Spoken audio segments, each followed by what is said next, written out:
Je lis du livre de Daniel chapitre 2 au verset 40 ce qui suit.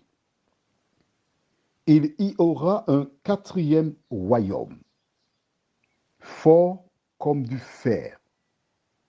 De même que le fer brise et rompt tout, il brisera et rompra tout, comme le fer qui met tout en pièces. Prions. Notre Seigneur, notre Dieu, nous allons donner quelques éléments concernant ce quatrième royaume, fort comme du fer.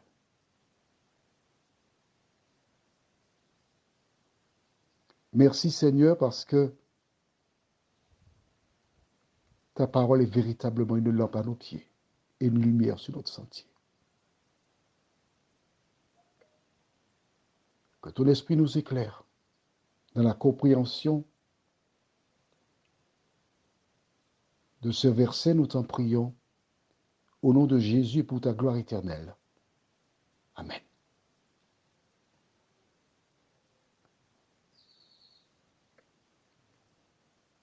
Je t'invite, après avoir visionné ce WhatsApp,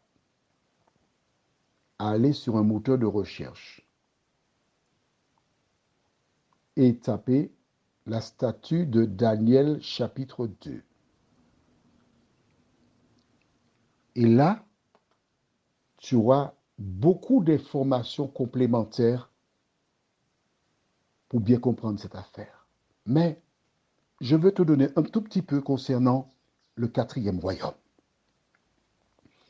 Tu as déjà compris que ce sont des royaumes qui vont se succéder à travers l'histoire de la statue, le songe que Dieu donna à Nebuchadnezzar. Il lui a donné un panorama de l'histoire du monde. Le quatrième royaume dont il est question représente Rome. Les Romains, et tu feras la recherche sur Internet, jouaient un rôle très important.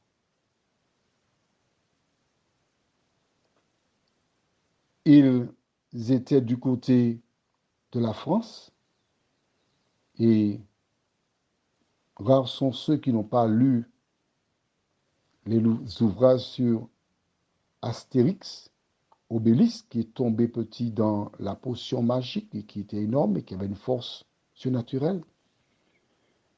La guerre des Romains contre les Gaulois. Ils ont régné. Mais ensuite, ils ont disparu. Tu te rappelles certainement de Napoléon Bonaparte qui voulait régner sur le monde. Il a échoué. Plus près de nous, Adolf Hitler, qui lui aussi avait un rêve, régner sur le monde. Il a échoué. Les Romains qui, pendant longtemps, régnèrent un peu partout. Ils étaient présents en France, à gauche, à droite. Puis un jour, leur règne est arrivé à son terme. Tous ceux qui ont cherché à régner sur le monde, c'est pour un petit moment, mais pas toujours.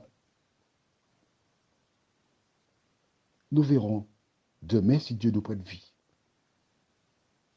Que représentent les pieds en partie d'argile et en partie de fer? Pour l'heure, prions. Notre Seigneur et notre Dieu,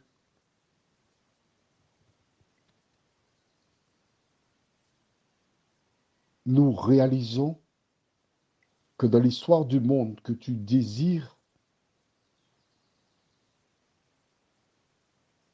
présenter au monde que la tête d'or, Nebuchadnezzar, son règne est passé. La poitrine et les bras d'argent, de même. Le ventre et les cuisses, de même. Les jambes, de même. Il ne restera que les pieds que nous verrons. Seigneur, nous réalisons que ce que le roi Nebuchadnezzar vit en songe, c'est et se réalise encore à la lettre selon ta parole. Nous te bénissons, Seigneur, pour l'existence des moteurs de recherche. Ainsi, toutes celles et ceux qui reçoivent ce WhatsApp pourront s'informer, découvrir, connaître. Merci, Seigneur, de préparer leur cerveau, d'ouvrir leur intelligence, afin qu'ils sachent dans quel temps nous sommes et ce qu'il leur reste à faire. Nous comptons sur toi, Seigneur. Au nom de Jésus. Amen. Je te souhaite une bonne nuit.